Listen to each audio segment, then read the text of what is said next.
अस्सलामुअलैकुम वरहमतुल्लाह। इल्म दोस्त अहबाब, कैसे हैं आप? उम्मीद करता हूँ आप खैरियत से। मैं हूँ सैयद असद हुसैन और आप देख रहे हैं historic truth with Asad Naqvi. एक सवाल जो गुज़श्ता दिनों और मौजूदा दिनों के अंदर सोशल मीडिया की जीनत बना हुआ है और बहुत से कम इल्म जुहला और बहुत से कम इल्म उलमा इस सवाल को अपनी मुख्तलिफ महाफिल व मजालिस में भी तनकीद के ज़रिए ज़िक्र करते हुए नज़र आते हैं। सवाल करते हैं कि जनाब मुख्तार सकफ़ी रोज़े आशूरा कहाँ थे। जनाब मुख्तार की शख्सियत के बारे में ये एक मुहिम सवाल जो हमेशा से होता आ रहा है और होता रहेगा कम इल्म लोगों की जानिब से, वो ये है कि मुख्तार ने क़याम आशूरा में इमाम हुसैन अलैहिस्सलाम की क्यों मदद नहीं की थी, लेकिन बाद में उन हजरात के कातिलों से इंतकाम लिया था।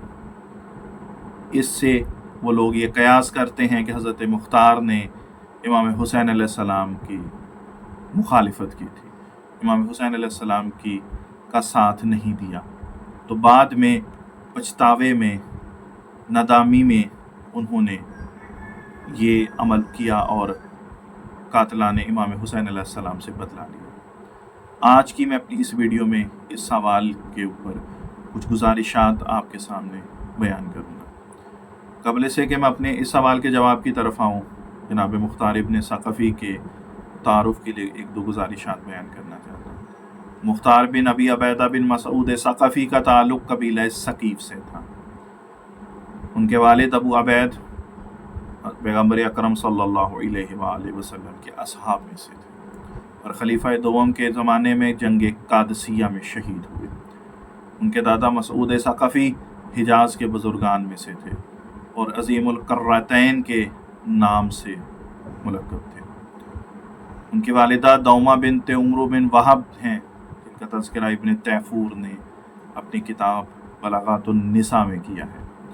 7वीं सदी हिजरी के मौरख़ इब्न असीर के मुताबिक जनाब मुख्तार सकफ़ी सहाबा में से नहीं थे, लेकिन उसके बावजूद उनकी सवाना हयात सहाबा के बारे में लिखी गई, मनाबे में भी नज़र आती है। मुख्तार सकफ़ी की कुनियत अबू इसहाक़ और उनका लक़ब कीसान मशहूर है।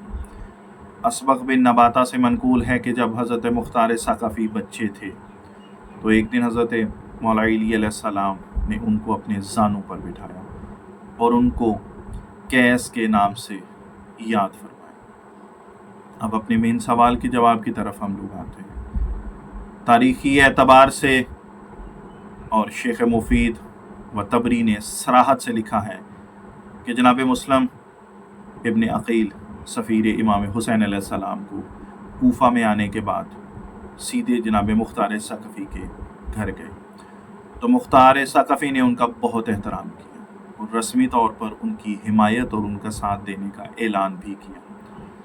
अल-इरशाद सफ़ा नंबर 205, तारीख़ तबरी जिल्द 5 सफ़ा नंबर 355 से ये बात बयान कर रहा हूँ। बलारज़ी ने लिखा है कि मुस्लिम मुख्तार के घर आए थे, अंसाबिल अशराफ जिल्द 6 सफ़ा नंबर 376, लेकिन इब्न ज़ियाद के मकाराना तौर पर भेस बदल कर कूफा में आने से कूफा के हालात एकदम से तब्दील हो गए। इसी वजह से जनाब मुस्लिम मुख्तार के घर से निकलकर जनाब हानी इब्न उर्वा के घर आ गए। जनाब मुख्तार सकफ़ी जनाब मुस्लिम इब्न अक़ील के कूफा में आने के बाद आराम से ना बैठे और वह जनाब मुस्लिम की बैत करके कूफा के अतराफ़ के इलाके ख़तरनिया चले गए और वहाँ जाकर जनाब मुस्लिम के लिए अफराद को बैत के लिए जमा करने लगे। लेकिन अचानक कूफा के हालात तब्दील होते हैं और अहले कूफा इब्न ज़ियाद के सामने सर तस्लीम खम करते हैं और मुख्तार सकफ़ी को जब ये इत्तला मिलती है तो वो कूफा पलट कर वापस आते हैं। इब्न ज़ियाद ने हुक्म दिया कि इमाम हुसैन अलैहिस्सलाम को कूफा में आने की दावत देने वालों में मुख्तार सकफ़ी भी शामिल हैं और इन्होंने मेरी बैत नहीं की, वरना सबको कैद करके फांसी दे दी जाएगी जो मुख्तार सकफ़ी की मायत में आए हैं।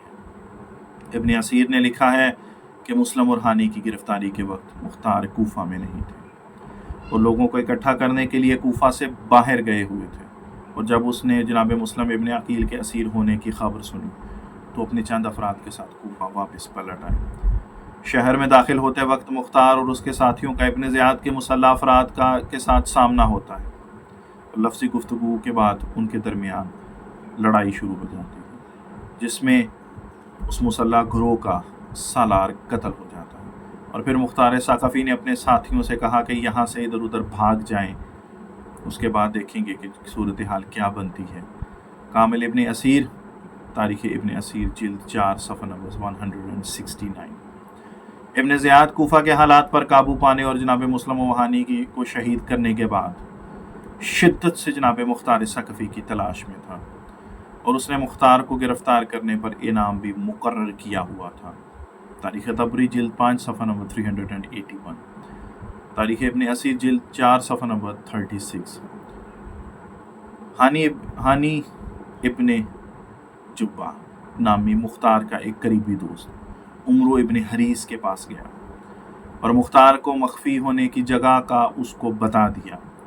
عمرو نے اس شخص سے کہا کہ مختار سے کہو کہ ہوشیار رہے کہ ہم اس کے پیچھے ہیں اور وہ خطرے میں ہیں۔ مختار عمرو ابن حریث کی حمایت کی وجہ سے ابن زیاد کے پاس چلے جاتے ہیں۔ ابن زیاد کی نگاہ جب مختار پر پڑی، اس نے چیخ کر کہا، تم وہی ہو جس نے ابن عقیل کی مدد کی تھی؟ مختار نے قسم کھا کر کہا، میں کوفہ شہر میں نہیں تھا اور کل رات ہی عمرو ابن حریث کے پاس موجود تھا۔ مقتل الحسین ابن ابی مخنف، صفحہ نمبر 268 to 270۔ ابن زیاد بہت غصے میں تھا، اس نے اسی حالت میں زور سے اپنے عصا کو جناب مختار کی صورت پر دے مارا، جس کی وجہ سے ان کی ایک آنکھ شدید زخمی ہو گئی۔ کچھ کتب میں یہ بھی بیان کیا ہے کہ ابن زیاد کے ہاتھ میں ایک خنجر تھا، اور اس نے وہ خنجر جناب مختار کی طرف ان کو قتل کرنے کی نیت سے پھینکا، جو جناب مختار ثقفی کی آنکھ کو زخمی کرتا ہوا ایک سائیڈ میں وہ چلا۔ عمرو کھڑا ہو گیا اور اس نے مختار کی حمایت کرتے ہوئے گواہی دی کہ وہ سچ کہہ رہی ہے۔